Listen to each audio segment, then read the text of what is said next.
Eu chamo Antônio da Trindade Afonso dos Ramos. Nasci, portanto, no antigo hospital Dr. Salazar, que é hoje Ages Menezes. Fiz o ensino primário em Santo Amaro e depois fui à telescola, ainda no período colonial, e mais tarde o Liceu Nacional. Posto isso, trabalhei como professor de matemática quinta e sexta classe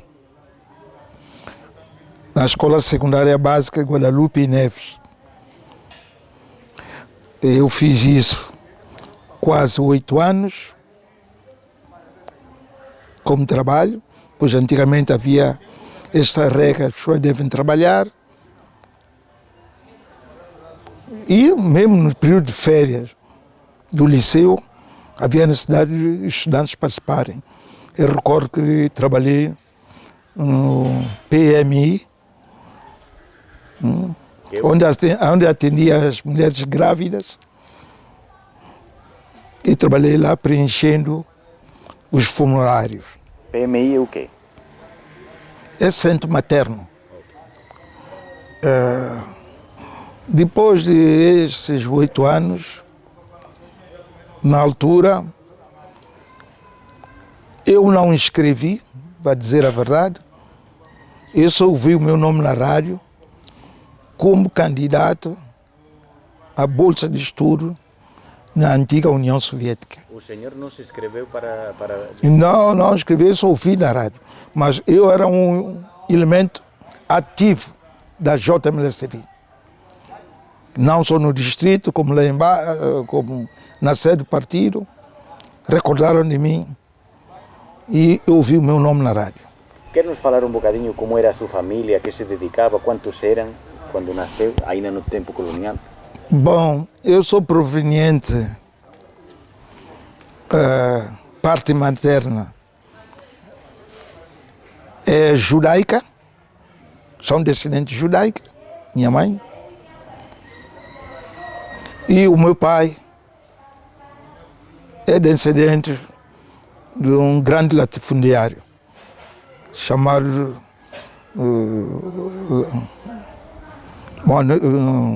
Manuel Rosário dos Ramos. De aqui? Era aqui, é Santo Mense. E como era a sua família? A minha mãe é doméstica, mas costureira, fazia aqui. O meu pai, carpinteiro, e, portanto, eu desenvolvi nesse meio. Mas, na altura, eu posso dizer que não era das famílias mais pobres. Meu pai tinha uma profissão e a minha mãe fazia roupa para as pessoas e tudo mais, costureira, e não é das famílias, e terras herdadas. Infelizmente, o meu avô teve 14 filhos, o meu bisavô teve 14, e depois o meu avô teve volta de 14, e portanto, mas mesmo assim, tínhamos terras suficientes para o cultivo de cacau, para o cultivo de café, andi e essas coisas. E como era a vida nesse tempo, no período colonial? Era vida difícil, muito difícil mesmo, porque primeiro eu estudava, mas mesmo assim eu teria que levantar de cama muito cedo, 6 horas já estava no mato, ou para tirar cacau, ou para fazer qualquer, e transportava na cabeça esse cacau de Conde para Ilhéu, na cabeça. E depois, às 11 horas, tomava banho rapidamente para ir ao liceu. E os pais não davam dinheiro para pagar carro. Ou ia a pé, ou boleia, é que nós íamos ao liceu. Havia muita viatura na altura? Não havia. Agora as viaturas são pelo menos quase 30 ou 40 vezes mais. E por isso não havia viaturas. Muitas vezes nós ficávamos a ir a pé e voltar a pé. São 7 quilômetros que nós queremos fazer isto.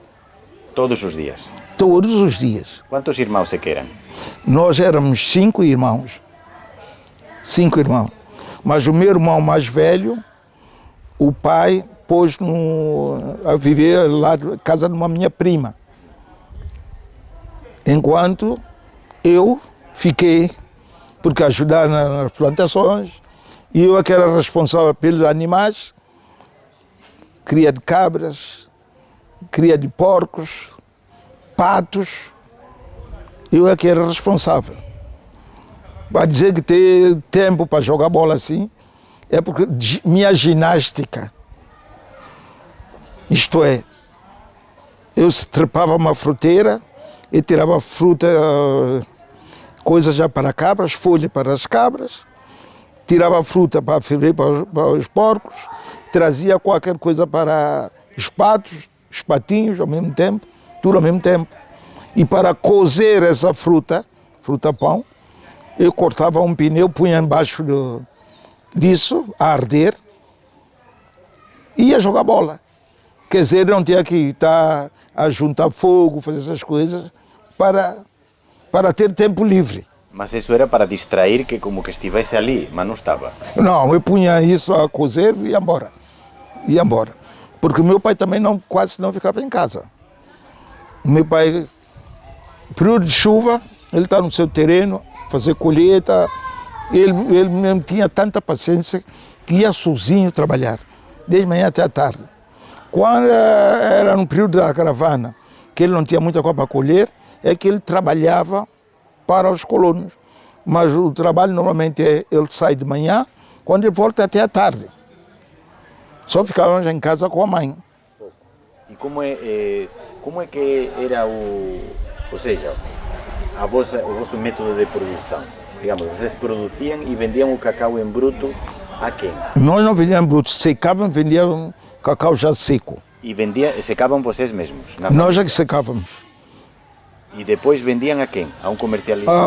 Vendíamos Francisco Cabral em Santo Amaro, vendíamos para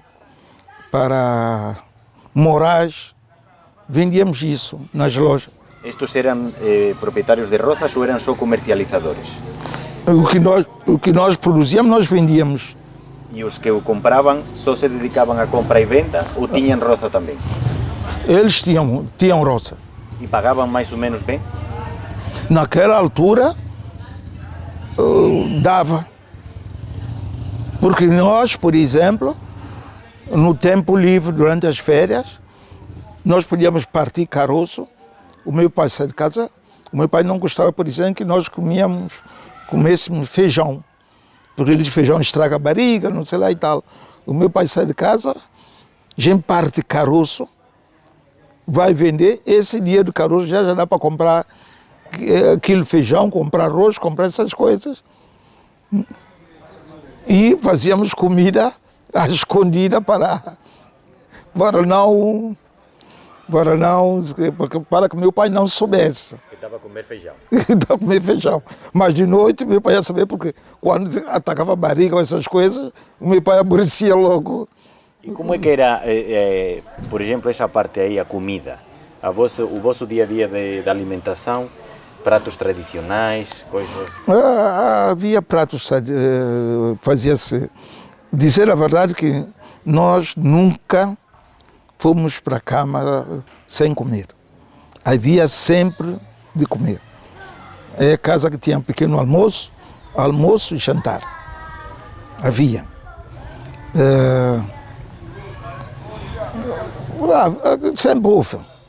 Sempre houve qualquer coisa de comer. Mas dizer que é uma coisa assim muito grande, não.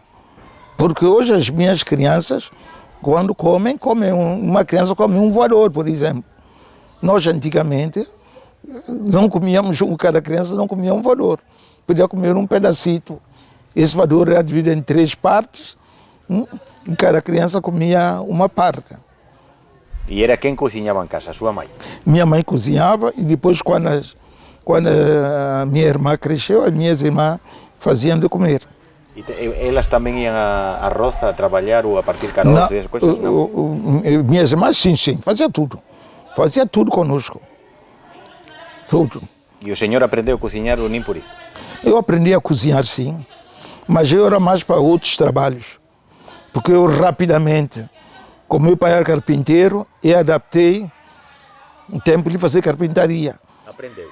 Sim, para os vizinhos eu colocava as portas, colocava as escadas.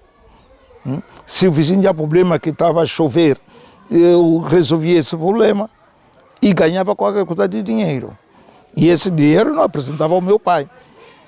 Mas as pessoas viam lá no coisa, a comer e tal, pensam que o pai dava. Não, eu utilizava esse dinheiro para as minhas compras. E como é que era a vida comunitária com os vizinhos? Olha, só o meu tio é que tinha uma vida um pouco elevada a nós, porque ele foi responsável das finanças no tempo colonial. Agora, o restante da população vivia numa pobreza que não imagina. E se tinham alimentação, era só jantar. E mesmo aqueles que trabalhavam perpétuos, aqueles que eram contratados nas roças, também passavam mal? Passavam um bocadinho mal. Não havia essas coisas. Ou comiam frutos, jaca, essas coisas, só o jantar. Enquanto que nós lá em casa havia pequeno almoço, almoço e jantar.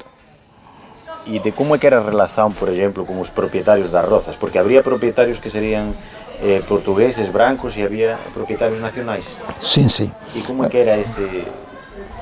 Esse relacionamento não era bom relacionamento, porque geralmente todos faziam cria de animais. Mas se esses animais saíssem para o colono, para a terra do colono, ou eram abatidos, ou eram presos, e teria que se pagar dinheiro para tirar esses animais. E via-se logo que a relação não é boa e não havia essas boas relações. Não havia essas relações. E isso continuou após alguns anos depois da independência, continua assim. Os guardas no tempo colonial não eram vistos como boas pessoas. Não eram vistos. Os guardas, a polícia, está a dizer? Eu não estou falando, guardas das roças coloniais. Eram naturais de São Tomé, muitos deles são naturais de São Tomé. São guardas que as pessoas sentiam medo e cortaram uma banana ou fazer qualquer coisa. A minha mãe, por exemplo, contava que ela, na sua juventude, pagava para receber uma autorização para entrar no terreno colonial para escolher iaga. Iaga é caroço da palmeira, para ir apanhar no chão, tinha que se comprar uma licença. Pagar para fazer isto. E isso era para fazer óleo de palma? Não, vai escolher iaga para partir para fazer caroço, foi para vender caroço. Mas tudo isso tinha boa cotação, porque vender o caroço já dava para comprar muita coisa, vendendo, dá para comprar muita coisa. Não é hoje que o caroço não tem validade nenhuma. E quando se deu a independência, o senhor ainda, quer dizer, já tinha alguma noção, não é? Tinha noção. Já teria uns 10 anos ou algo mais? Eu, quando foi da independência, antes da independência, portanto, eu estava a estudar a 6ª classe, a minha professora foi Sara Beirão, havia Corina, e eu recordo, primeira vez que a minha professora faltou às aulas, é quando houve essa manifestação das senhoras, Beirão anda a pé, unidos venceremos. E nós, como criança da escola preparatória, e a minha turma era aqui à frente, nós também fomos ver algumas coisas nessa manifestação. Mas só que eu não acompanhei até Palácio do Governo, quando não acompanhei. Essa manifestação ocorreu quando? Essa manifestação ocorreu antes, foi 19 de setembro, se a memória não me falha. 19 de setembro. E que era o que queria a manifestação? A independência total, que eles estavam a esconder alimentos, porque estavam a dizer que não há, não sei, iam para as lojas, viam que tudo estava no armazém, com receio de não haver importação, essas coisas. Isso dá a impressão que foi em 19 de setembro de 1974, se a memória não me falha. Essa situação, dia de independência, meu pai não, eu pedi ao meu pai disse que não podia ir, porque não sabia o que podia acontecer. Apesar de eu ir para a cidade, eu estudava na cidade, meu pai não aceitou. Mas, a partir de lá, eu participei em todas as atividades. Quando havia comícios, eu participava sempre dos comícios. Mesmo com essa idade? Porque Com essa era idade, muito jovem. Teria quantos anos? 13, 14? Entre 13 e 14 anos. Quando houve nacionalização, 30 de setembro, eu participei. Pode falar um bocadinho desse processo? Protesto De processo da independência, da filiação partidária, porque o senhor terminaria por se filiar ao movimento, não é? Sim, sim. Eu, em primeiro lugar, eu antes de arrebentar o 25 de abril, o meu pai tinha uma rádio Toshiba, naquela altura, mesmo no período colonial, nós ouvíamos rádio Angola Combatente, nós ouvíamos transmissão do presidente Cabral, ouvíamos a palavra dele. Quando foi assassinado, tomamos conhecimento também. Quer dizer, antes mesmo do 25 de abril já tinha contato com a política.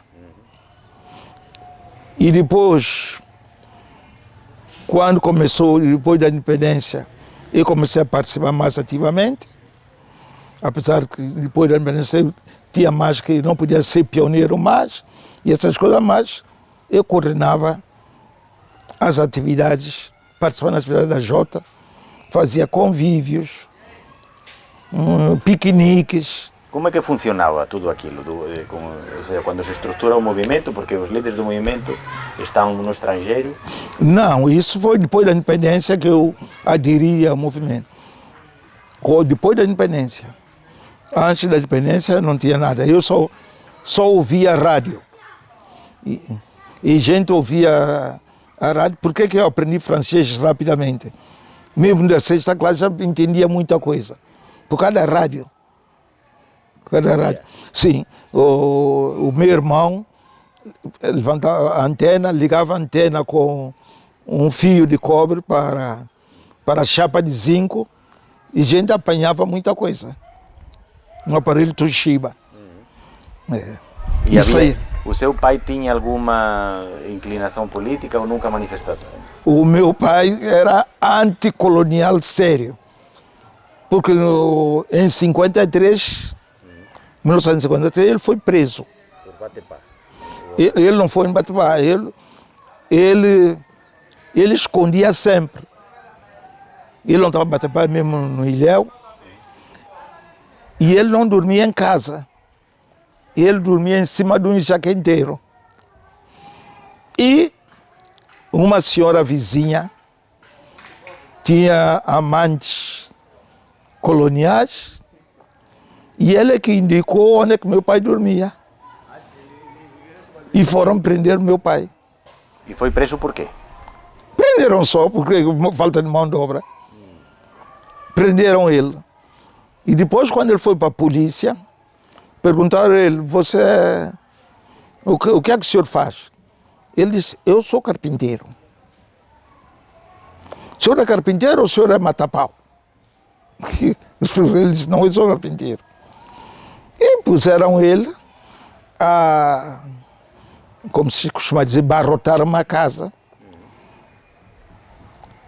Começaram numa ponta e ele começou na outra ponta. Estava a pensar que não ia cruzar porque ele não tinha noção de nível, essa coisa.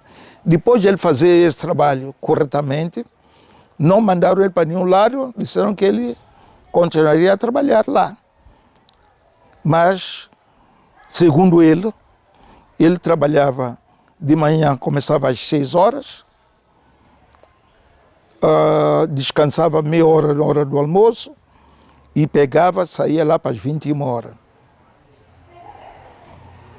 Muito trabalho. E depois vinha para casa, voltava assim, trabalhava inclusive aos sábados. E devido a isso, ele criou um espírito anticolonial. Ele disse que não chegaram a batê-lo, porque ele tinha profissão. E ele sempre nos aconselhou, como é vocês terem uma profissão, que profissão é que me ajudou. É garantia. É garantia do futuro. E ele ficou lá, era como trabalho sim, mas é como prisão mesmo, porque perdia todo o tempo lá. Mas pagavam-lhe por isso? Não. Uma miséria qualquer. Uma miséria qualquer. Que nem dava para ele pagar caro, ele ia a pé, voltava a pé, fazer essas coisas. Mas, o que é de certo, ele disse que ele conseguiu sobreviver. E quando já se acontece a independência, o senhor já se está a introduzir nessa nova realidade de participação. Pode nos falar um bocadinho de como é que se estruturava a juventude do partido, que funções tinha, que é o que fez? Eu tinha função no partido, não como alto nível, mas sim a nível do distrito. Participava bastante nessas atividades e organizava muita atividade, mas todas essas atividades eu informava o centro, mas antigamente no início havia disciplina. Havia disciplina. Eu organizei uma atividade, fiz uma requisição na altura de cerveja, por exemplo, e o secretário distrital do partido, como ele não conseguiu cerveja, apoderou-se da minha cerveja. Só isso, quando eu informei lá na sede, o saudoso Alcino Pinto rapidamente tomou medida e esse secretário de Estado foi expulso. Havia disciplina. Havia uma ordem estrita dentro da organização. Mas isso não está escrito, mas as pessoas tomavam decisões duras. Agora o que é que nós temos é total indisciplina. Uma indisciplina total. E como é que foi essa transição no quesito econômico? Houve a nacionalização das terras e quer dizer, uma situação que durou, complicada, que durou durante muitos anos. Houve nacionalização das terras, mas quem é que se pôs à frente dessas terras? Grande parte dessas pessoas, para além de serem incultas, pessoas raramente iam à quarta classe. Para além de ser pessoa inculta, são pessoas que estão a defender o seu interesse pessoal. É só tentar fazer uma estatística dos feitores e feitores gerais. Quantos filhos que eles têm? Não é menos que 5. Não é ter uma, 2 mulheres. São várias mulheres. E, portanto, na altura, eles precisavam de alimentar toda essa gente. E não investiram, poucos são aqueles que investiram neles mesmos.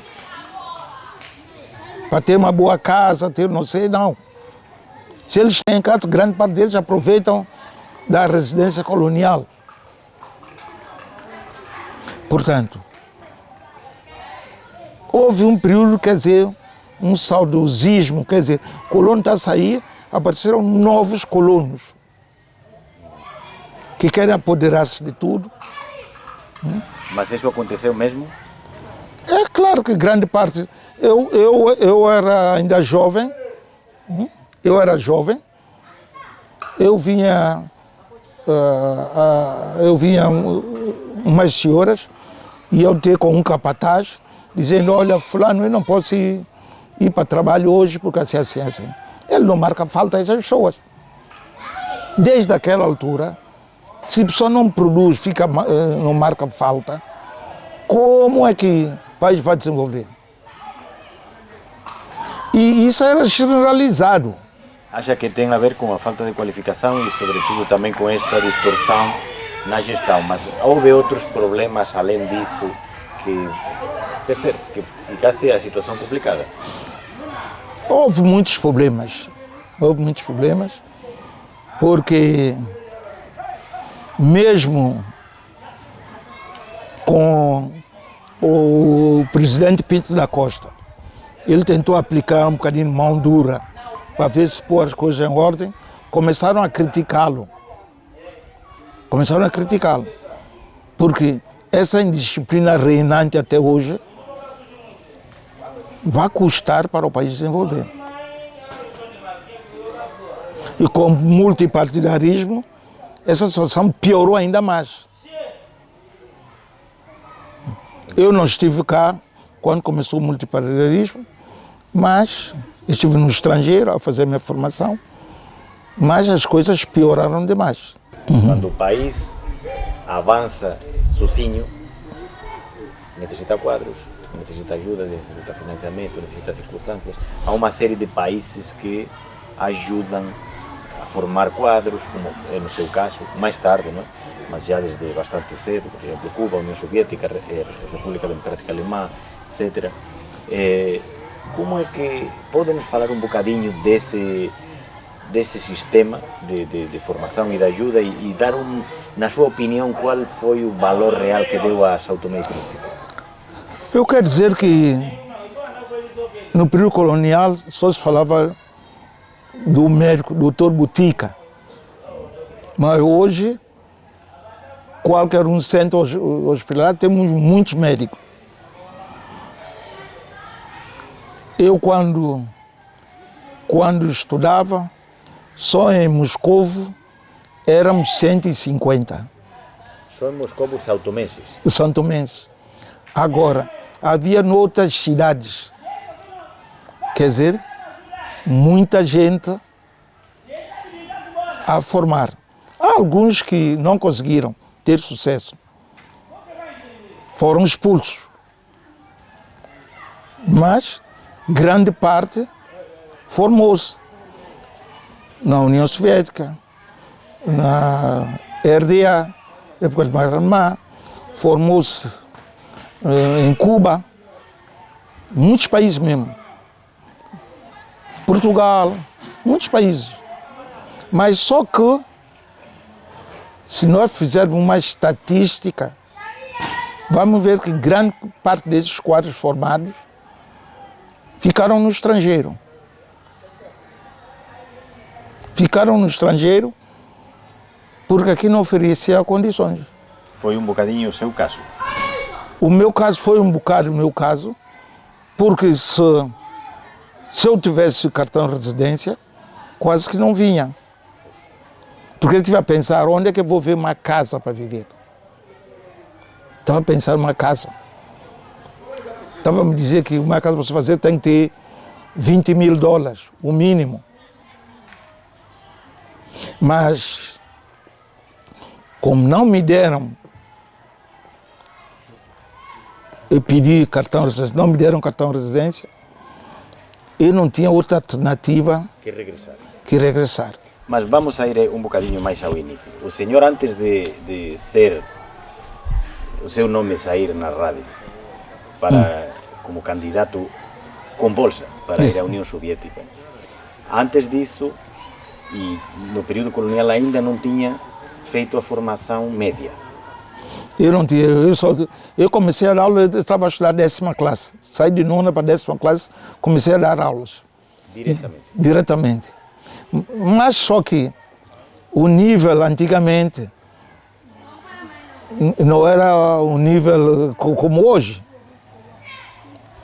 Porque eu recordo, por exemplo, quando eu estudei a quinta classe, nós éramos 36 alunos. Quantos é que passaram? Só 6. Fui para a sexta classe, 35. Quantos é que passaram? 6. Era difícil, era outro tempo. Era difícil. E não só difícil para o estudante, como economicamente não era fácil. Nós tínhamos que comprar livros, tínhamos que receber a aula da telescola, as aulas eram gravadas em Portugal e retransmitidas aqui em São Tomé. Eu tenho, na minha geração, daqueles que nasceram comigo, na altura, eu fui o único a ter acesso à escola secundária, portanto, quinta e sexta classe. Mesmo para tratar dos documentos não era fácil. Mas era difícil porque complicava a administração, por questões de dinheiro, por questões de... É questão de dinheiro. Tem que tratar de estado médico, é foto, é não sei lá, é muito dinheiro. E ainda comprar livros. O meu irmão mais velho, além desses materiais, havia a questão de mocidade portuguesa, onde preparava os jovens, talvez para combater contra os movimentos de libertação. E meu irmão tinha que comprar chapéu, camisa, que é mocidade portuguesa. Eram custos elevadíssimos. Isso impactava, vamos a dizer, que um irmão tivesse que fazer obrigar a família a fazer essa despesa, condicionava já o básico ao resto. E é isto. E é por isso que muita gente reclama isso, que não foi à escola porque o pai não ajudou, por aí fora, mas não é fácil. E o vício que as pessoas tinham de ter muitas mulheres. É um vício. Isso era ou seja, dificultava ainda mais a unidade familiar, não é? É isto. É isto. E quando vai já depois para a União Soviética, já nos anos 80, já não é... Foi em 88. No período já muito tardio, está perto do fim da União Soviética. Pode-nos falar um bocadinho de quando ouve a rádio, o seu nome na rádio, como é que fica, qual é a sensação e qual é a expectativa e depois qual é a realidade que encontra, porque é muito diferente. Moscou é muito diferente de Água Grande ou de Guadalupe, não é? Eu quando ouvi o nome na rádio, comuniquei com meu pai e tratei dos documentos e havia voo direto Moscou, São Tomé e Príncipe. Eu apanhei esse conversa com meus pais e meus pais ajudaram. Fui para o aeroporto, mas na altura a coisa que eu estranhei muito foi o aeroporto de Malabo. Fizeram escala em Malabo. Fizemos escala em Malabo. Terminava em Malabo. Olha, o aerogar era coisa de chapa de zinco só, nem havia cadeiras para nós sentarmos.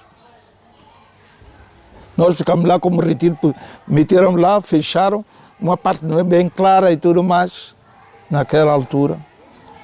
E depois nós apanhamos avião que fomos a Moscou. E como é que foi?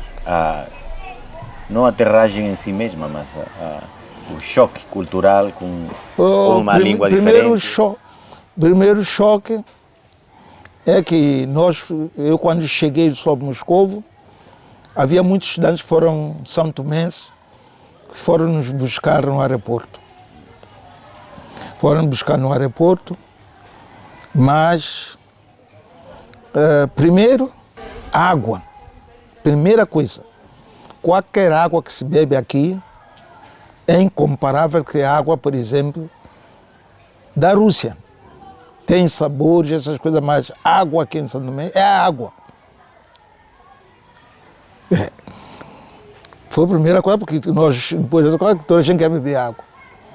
Outra coisa é a própria alimentação. Qualquer pessoa aqui em casa o que faz de comer é a comida de um restaurante.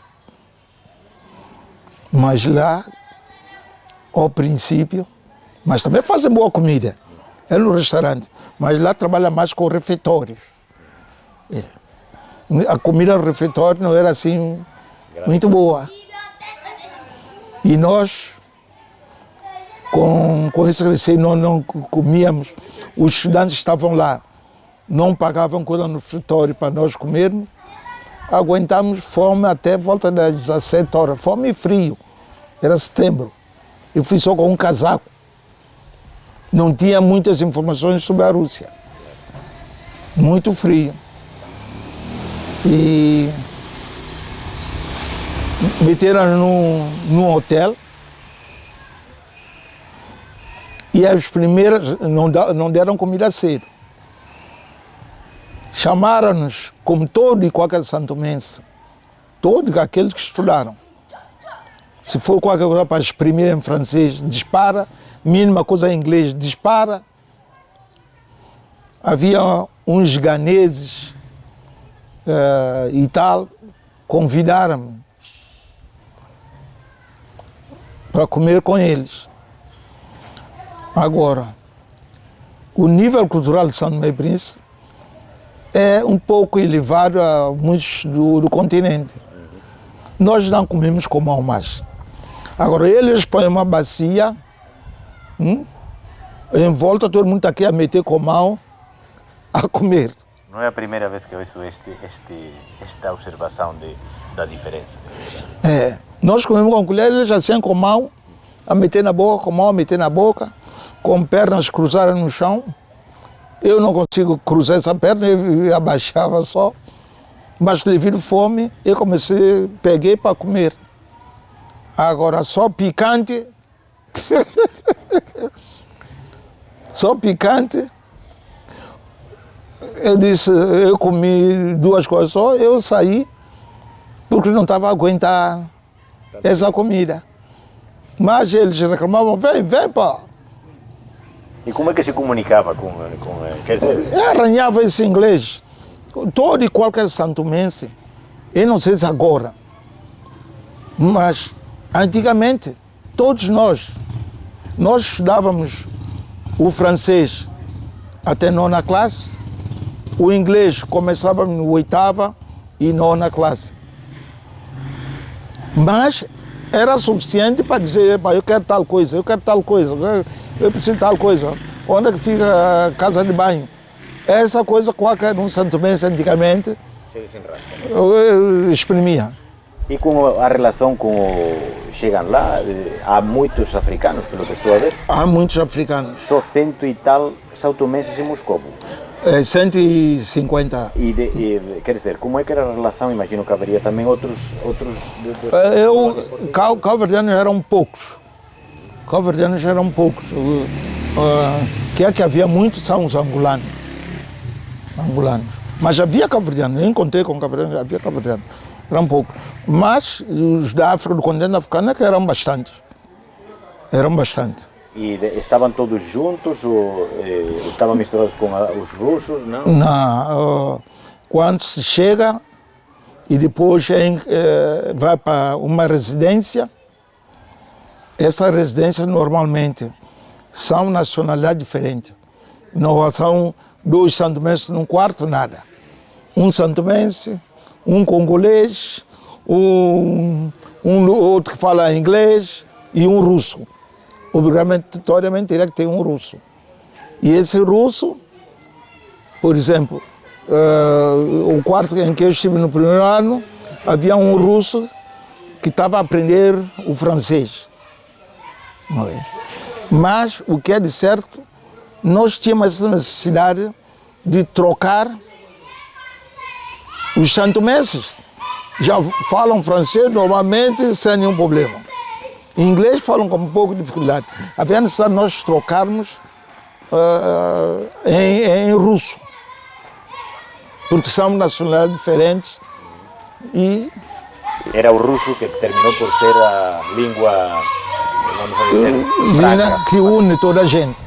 E as aulas, como é que foi? O senhor escolheu o que iria estudar ou não? Foi o Estado que disse, foi... Havia, como lecionava a matemática, fui para fazer formação superior em matemática. E chego lá, foi submetido a teste. E de acordo com o resultado de teste, é que há pessoas que fazem esse teste, há pessoas que fazem esse teste, são encaminhados para outras cidades, se não tiver um bom resultado. Ou aconselham logo, olha, você não pode fazer engenharia, tem que fazer. Como o meu teste foi um bocadinho elevado, eles disseram, você não pode fazer matemática, porque naquela altura está-se a preparar professores, essas coisas. Você pode fazer engenharia. E foi encaminhado para a engenharia? Engenharia, onde eu fiz engenharia mecânica, produção e manutenção de turbina a gás e vapor.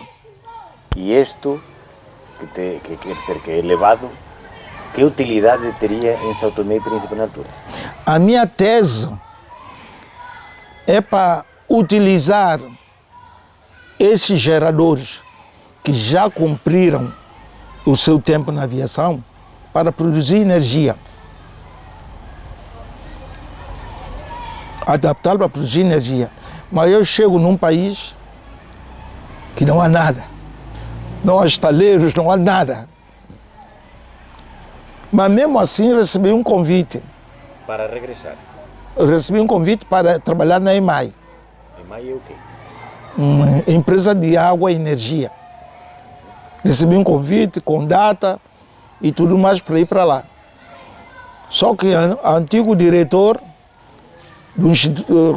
era a direção de transporte, disse que ia me dar todas as condições, que eu era o único quadro superior, que é mão direita dele, que não podia sair, e foi ter com outro diretor para manter na direção de transporte. Felizmente ele cumpriu a palavra. Ou seja, mas o senhor está a falar em que ano já? Porque o senhor foi para lá em 88, formou-se, em que ano acabou a formação? Eu regressei ao país em 2004. Mas porque o senhor decidiu ficar lá? Eu queria, primeiro, eu tinha receio de vir aqui para ficar desempregado, não ter salário, não ter essas coisas. E como é que sabia isso? Os outros colegas já lhe tinham advertido? Nós estávamos sempre em contato, nós perguntamos como é que as pessoas estão a passar. Havia esse receio e eu lá exerci diversas funções. Eu cheguei a ser administrador do restaurante e a dar resultado. E o salário foi subindo, de acordo com, foi subindo. Mas só que a esposa do dono começou a criar problema, como é que vai pagar, Antônio, tanto dinheiro. Trabalhei em muitas empresas multinacionais. Na Rússia? Na Rússia. E como é que foi essa transição? Porque a Rússia também atravessou um período nos anos 90 muito duro.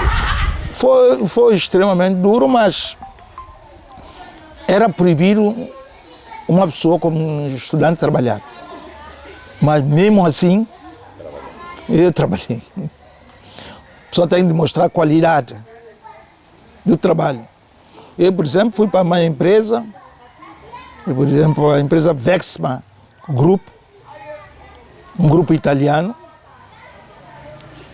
e lá puseram, você ficar diretor comercial com relação a Portugal, acordos com Portugal, França, Espanha, você que acompanha. E, portanto, eu lá fazia contato telefônico, tinha uma sala com tudo. Tudo desde a Rússia? Na Rússia. Tinha sala com tudo e eu pego no telefone, eu faço contato de compra de equipamento, quanto é que custa, negocio com os russos, quando eu pode pagar, não sei lá e tal, eu fazia isso. Contato prévio, porque essa empresa, o que é que fazia? As pessoas queriam, por exemplo, comprar uma máquina de produção de espaguete, por exemplo. Mas eles nem sempre tinham esse dinheiro. E depois nós teríamos que comprar, por exemplo, já estou a esquecer o nome, uma esteira de secagem, por exemplo.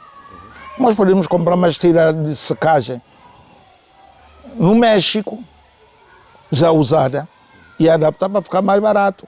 Ou situação, coisa só, a gente pode comprar outras peças no outro lado, vários países, para fazer essa montagem. Portanto, estava a se dar bastante bem ali. Eu estava bem, sim. E depois... E eu, para além disso, eu fazia os homens que vinham montar e acompanhava a tradução, porque eram mexicanos, latino-americanos, de uma forma geral, porque o custo é mais barato. E eu fazia a tradução russo-espanhol para fazer os negócios. Fazer os negócios. E porque decide voltar, por quê? Eu decidi voltar, isso porque já não tinha saída. Requeri cartão de residência, em boas maneiras recusaram, porque a minha esposa é de uma cidade que vai para o mapa e não encontra. Essa cidade, lá tem mísseis de defesa antiaérea de Moscou. Qualquer coisa que vem lá dispara esse automático, defesa de Moscou. E eu, um estrangeiro, ainda mais formei em engenharia mecânica, produção e manutenção de turbinas. Podia tomar conhecer muitas coisas. E a família dela, o pai, por exemplo, trabalha num instituto de investigação e podia, talvez, divulgar algumas coisas. Apesar de eu ser grande amigo da Rússia. E foi assim que não me deram cartão de residência, e sem cartão de residência era proibido trabalhar. E eu comecei a trabalhar, primeiro meu trabalho começou a trabalhar em Monangamba. Monangamba é o quê? É carregar e descarregar caminhões. Lá? Lá. E depois... E com essa, eu fazia isso e estudava. Eu acabei a faculdade de engenharia para ter o documento mais ou menos para estar circulando na rua. Eu teria que entrar no outro instituto, onde eu formei em psicologia social. Comecei de novo. Para continuar a ter... Para ter qualquer documento para fazer, não é cartão de residência, mas como estudante para... Portanto, o senhor encadeou diferentes formações para ter autorização para permanecer? Só isso. Enquanto trabalhava? Enquanto eu trabalhava. E houve muitos santomenses que fizeram a mesma coisa? Eu sou o único santomense que não me deram cartão de residência. Todos receberam cartão de residência. E ficaram lá? Olha, quase todos mais tarde regressaram. Só há um que está lá, que é diretor comercial de uma grande empresa, de uma multinacional italiana. Os seus subordinados, diretores também de diversas áreas, são franceses, são espanhóis e tal. É o único que ficou lá? É o único que ficou lá. E quando o senhor regressa, no início do milênio, em 2000, quanto tempo havia que não vinha a São Tomé? Quase 17 anos. E como é que encontra o país que deixou? A primeira coisa é que as coisas mudaram bastante. Eu não conhecia, o cara veio parou e não conhecia a casa onde eu vivia mais. As coisas transformaram bastante. E eu tive um desire mesmo durante a viagem, porque eu ao vir Foi com a ajuda de um jornalista também e da Embaixada de Angola, porque eu perdi muito tempo lá na Rússia, eu tive de forma quase ilegal. Agora, como tratar documento para sair novamente? E acontece que eu estive lá dessa forma todos esses anos, mas nunca a polícia me prendeu para multar, nem fazer essas coisas. Isso ajudou-me o conhecimento que eu tinha da realidade. E, portanto, eu para sair, eu a tratar documentos, estão a dizer você tem que ir para qualquer lado para dar você multa, que você ficou aqui muito tempo sem documento. E teve que pagar a multa? A primeira eu fui pagar a multa, mas não é uma coisa simbólica. Eu paguei multa, fiz, depois deram-me documento, fizeram com as apoio da Embaixada de Angola, deram-me documento. Deram documento um dia antes para eu viajar. E o sistema europeu não colocaram isso no sistema. Eu saí de Moscovo a fazer trânsito na Alemanha, retém. O senhor ia para Luanda ou para onde? Não, eu saí de Moscovo para Frankfurt na Main, Frankfurt na Main, Lisboa, Lisboa, São Tomé e Príncipe. Lá não me deixaram passar. Eles disseram, você não pode contactar, não sei lá, como nosso representante de São Tomé e Príncipe. Era uma pessoa conhecida, eu pedi para ligar para ele, eu liguei para ele identificou-me que conhece e tudo mais, mas mesmo assim não consegui seguir no mesmo avião. E segui no dia seguinte. Segui no dia seguinte, chego em Lisboa, o avião já tinha partido. E o avião era quinzenal. Era a primeira vez que estava em Portugal? Não. Não é a primeira vez, porque eu fui a Portugal trabalhar. Eu, depois de trabalhar na Sibéria, na construção de Baikal-Amur, o dinheiro que eu recebi lá, eu comprei sofá, comprei televisores, comprei uma série de coisas e comprei bilhete de São Tomé, de Moscovo até Lisboa. Foi de comboio, eu parei no São José Martí, ou não sei lá, foi de comboio, saí de comboio de Rússia até... Madrid, fui até Lisboa e fui trabalhar na zona de Pego, Abrantes, construção da central térmica. Quando eu arranjei dinheiro lá, eu voltei, por minha intenção é acabar só o estudo.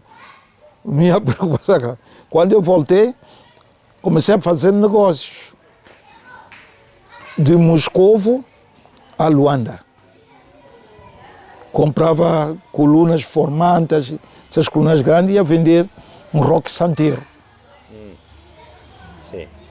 Vendia lá e tinha uma vida folgada. Portanto, movia-se normalmente para entrar e sair. Só teve problemas aí quando deixou de ser estudante? Quando eu deixei de ser estudante. Não, isso também eu era estudante ainda. Sim, por isso porque eu saía de Moscovo na sexta-feira à noite. Segunda-feira eu viajava com cadernos, livros, porque quando eu deixo no aeroporto na segunda-feira eu vou diretamente para a aula. E é a vida que eu tinha, uma vida muito sacrificada. E aqui, quando regressas ao Tomé, estava tudo mudado, o que o senhor conhecia. Qual é o diagnóstico do país que deixou e o país que encontrou? Melhor, pior, em algumas coisas melhor, em outras coisas pior? Quer dizer, eu, no meu entender, devia-se fazer muito mais. Mas dizer que as coisas recuaram, não recuaram. Houve avanço. Mas só que o nível em que São Tomé começou depois da independência é um nível extremamente baixo. Muito baixo mesmo. Cresceu-se. O mais devia crescer mais, porque São Tomé é um país pequeno. Mas nós pusemos muita gente que não tem conhecimento. E o que é que eu notei mais no nosso país? As pessoas só sabem criticar. Só sabem criticar. Se ele quer avançar, ele critica ele avançar. Em vez de fazer, dar exemplo, nada. É assim que surgem os partidos políticos. Os partidos políticos são grupos de interesse. Não são grupos de problema de ideologia, não. São grupos de interesse. E esse grupo de interesse começa a criar problemas uns aos outros, ou se não encaixa nesse partido, ele tem que criar outro partido para ver se ele prevalece. E o que tem que fazer São Tomé para alavancar o seu futuro? Em termos econômicos, sociais? Onde que está o caminho? O caminho é preparação psicológica e algumas medidas. Uma coisa fundamental que deve se fazer, as pessoas tomam medidas muito más. Essas pessoas devem ser julgadas. Não é o Estado assumir.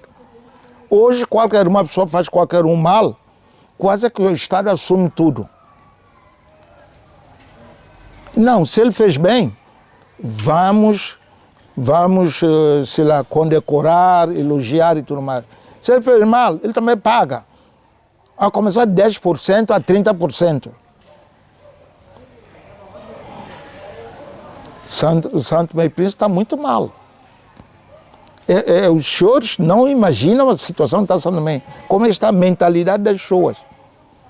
Acha que a mentalidade dos jovens, que agora menos de 18 anos são 50% da população, é o futuro do país? Ou seja, comparado com o que se lembra do seu tempo, acha que há uma grande diferença? Há grande diferença porque a mentalidade que nós tínhamos é desenvolver o país. Toda a gente tem interesse, mas não é interesse de uma forma descarada, sem compromisso com ninguém. As pessoas fazem coisas, sabem que estão a fazer mal.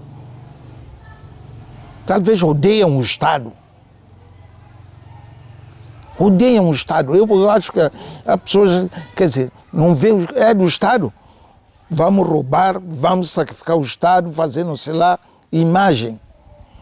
Há muitos problemas que poderiam se resolver aqui, mas não se resolve. Não se resolve, porque eu tenho que dizer que isso é responsabilidade do governo, eu tenho que dizer que é responsabilidade da Câmara, do Presidente da Câmara, assim só, a tirar a responsabilidade. Agora pergunta, o que é que você fez?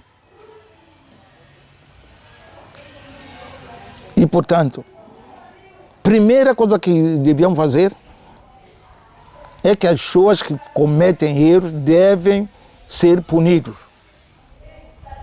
Devem ser punidos. Responsabilização. Responsabilização. Se cometer erro, que resolva. Mas, infelizmente, os órgãos judiciais não estão preparados para isso. A pior desgraça do Santo Tomé e Príncipe está na justiça. E sabe que São Tomé e Príncipe tem se candidatado, vai se candidatar, vai se meter a candidatura em setembro à reserva da biosfera. Já o Príncipe já tem essa catalogação.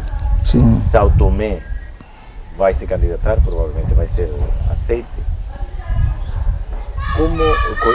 Como encara essa possibilidade? A possibilidade de a economia, a sociedade sautomense ir na direção de um desenvolvimento sustentável de matriz, vamos dizer, ecológica. Isto é extremamente importante para nós, porque eu penso que isso não vai continuar assim. Há de chegar um momento que as pessoas consciencializem. Vai chegar esse momento. Porque hoje em dia as pessoas não interessam de nada. Nós temos o caso da Agostinho Neto. tiraram barrote, tiraram toda a coisa, vender. É safar. Toda a gente está a fazer business. Quando ouve a palavra business, é roubo. Fulano tem negócio dele, não sei lá. Mas o que é que ele faz? Ele faz pequeno negócio. Roubo. E esperemos que haja consciencialização e utilizem essa facilidade que dá para o turismo, para termos um turismo sustentável. Mas, como falou, temos que melhorar algumas coisas. Submeter cada pessoa responsável a um teste. A pessoa não pode ser responsável sem conhecimento de nada. Ele tem que ter uma visão do futuro. E acha que o país está engajado com essa visão de futuro, que é a visão de preservação do patrimônio natural, exploração, melhoria quer dizer, da agroindústria, por exemplo, ou da produção das pescas? Vocês estão a padecer também problemas de sobreexploração do nosso... Bom, fala-se, nós temos quadros preparados para isso. Eu tenho um mestrado em educação ambiental. E a nível do distrito, temos feito muitas atividades. Como sabe, com o Ministério da Agricultura, fizemos plantio de mangás, melhoria dos nossos mangás. Criou-se com a Marapa recifes artificiais.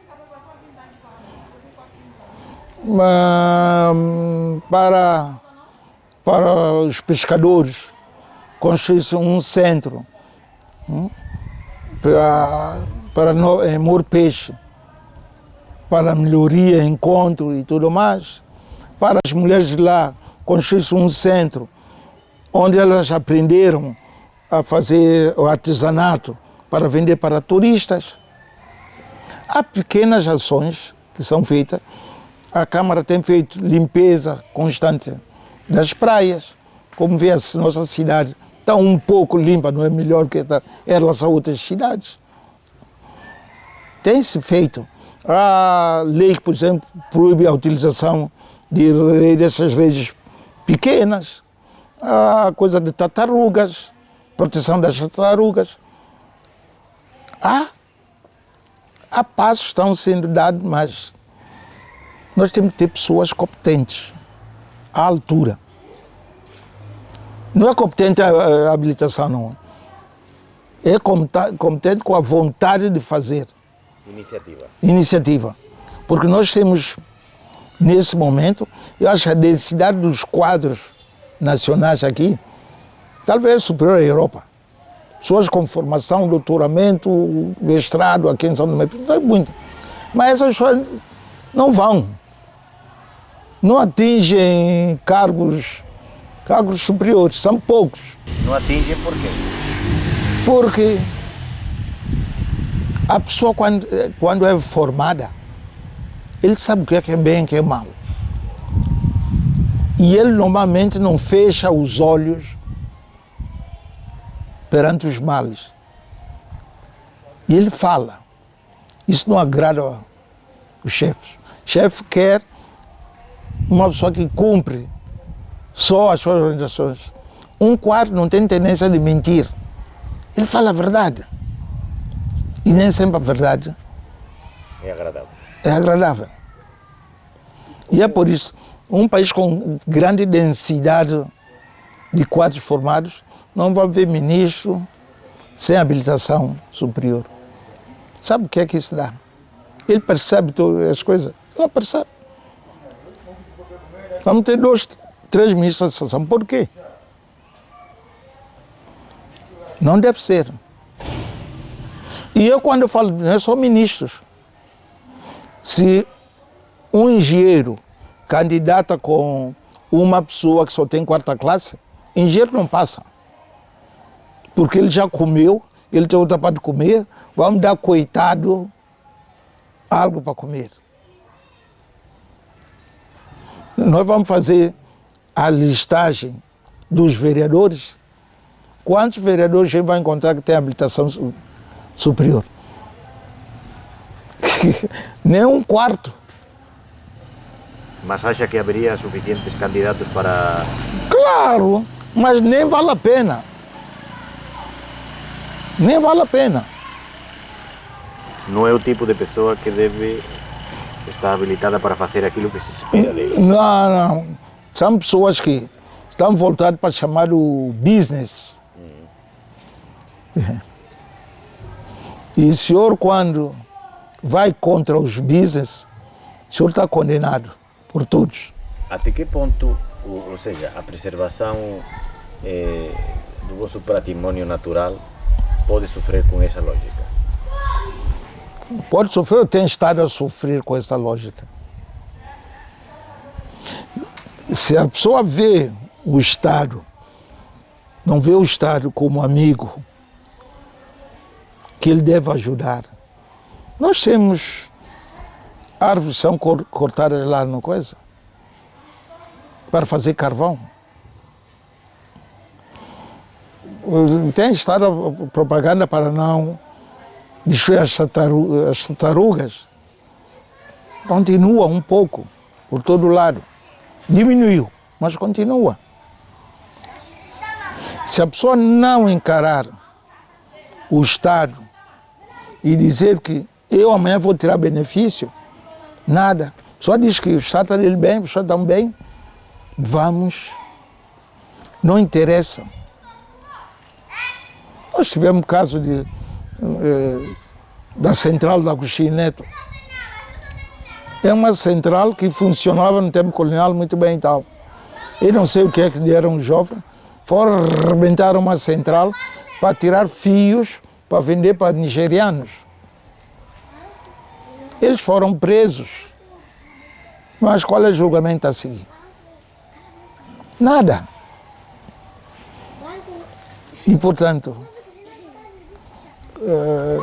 essa mentalidade, eu não sei, o povo acha que os que estão lá em cima estão a tirar muito benefícios, que eles não estão a tirar benefícios, e por isso a situação é esta.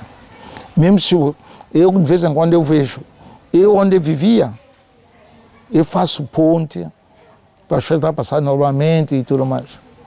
Mas hoje em dia faz-se ponte, por exemplo, esses ferros que são postos para a travessia da água são roubados. Você está a tirar, você vive lá. Você faz isso como amanhã. Se houver necessidade de um carro ir para lá. Não há noção do bem comum. E será que pode haver noção do bem comum natural nessas condições? Eu acho, se nós mudarmos a forma de ser e estar, a escola, Santo Tomé é um país muito pequeno. E se nós começarmos desde as escolas a incutir essa necessidade, podemos avançar. E pode haver melhoria. Nós temos a Rádio Lobata, que devia iniciar com muitos programas, mas as pessoas não veem a rádio como um bem comum. É coisa do Estado, como coisa do Estado. Quando eu estiver disposto, vem, quando não estiver disposto, não vem. É essa atitude, é essa mentalidade. Tem que mudar. Portanto. Tem que mudar a mentalidade. A coisa mais importante que deve-se fazer é haver penalização para os dirigentes. Depois de ele já ser dirigente, quem falhou gravemente deverá pagar. Não é o Estado que assume os defeitos dos outros. E para si ser são-tomense? É ter identidade santomense. E para ter identidade santomense, não é falar somente corretamente a nossa língua. Eu, por ser santomense, a minha mãe chamava faz tudo. Por quê? Podia mudar a sola de calçado, Eu cortava andi para as pessoas, carpintaria, trançava cesto, monsoá. Grande parte dos grupos culturais de Guadalupe, eu é que fiz instrumento musical, tambores, escalho, essas coisas. Fiz para Micoló, fui para Agostinho Neto, para Amor Peixe. Eu fiz instrumento musical. Eu tentei passar esses conhecimentos aos jovens. Que não é barato, o instrumento musical não é barato. Nada. Ninguém quer aprender, só quer boa vida ou o chamado business. Tá vendo? E ser santomense é receber os nossos pais, a cultura, a tradição e muitas coisas do nosso país. Eu criei grupos culturais. Quer falar um bocadinho sobre essa dimensão que não tocamos, a questão das tradições, da música, como é que vê agora mesmo a continuidade dessas coisas? A continuidade dessas coisas é um trabalho de todos. Há o jogo de futebol, há o jogo de futebol, só um jogo de Portugal. O jogo de Santo Tomé, nada. Se a gente perguntar às crianças, você é de Benfica, o Sport ou o Porto, eles respondem. Mas para perguntar se você é de equipa de Guadalupe ou Conde, não sabem. Portanto, há necessidade de todos nós trabalharmos, desde com os pequenos, sobre essa situação. Os tambores. Eu tentei ensinar, nada. Eu fiz muitos escalos, transei de forma tradicional, nada.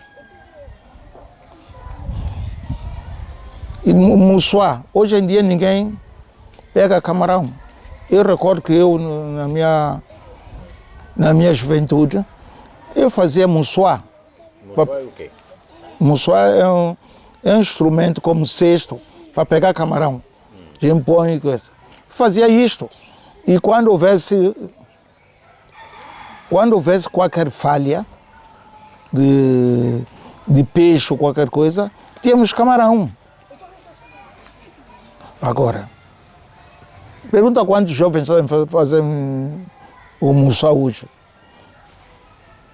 Clisaclia não vejo mais, é outro instrumento da papanha de peixe, essas coisas.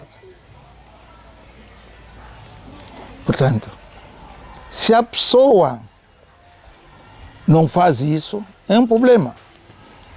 Digamos que perderam o saber fazer, muita coisa. Muita coisa.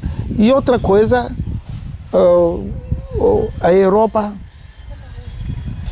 tem nos ditado alguns modelos que não são bons para São Tomé e Príncipe. Não se adequa. Não adequa. É o caso de... Nós falamos das mulheres. Maior emancipação das mulheres, não sei lá, não sei lá, não sei lá. Tem que fazer, não sei lá, tem que fazer, não sei lá. Eu já propus várias vezes um caso simples. Se você não vive com a tua mulher durante 5 anos, ou se você não está casado, você não pode ser diretor, você é um mau exemplo para a sociedade. Nós temos que começar com dureza. Agora, o que é que nós vamos ver? Essas senhoras que não dão atenção ao marido, não têm uma família a exercer funções altas no aparelho do Estado. Eu tenho a oportunidade de falar. Eu sabe o que é que ela me respondeu?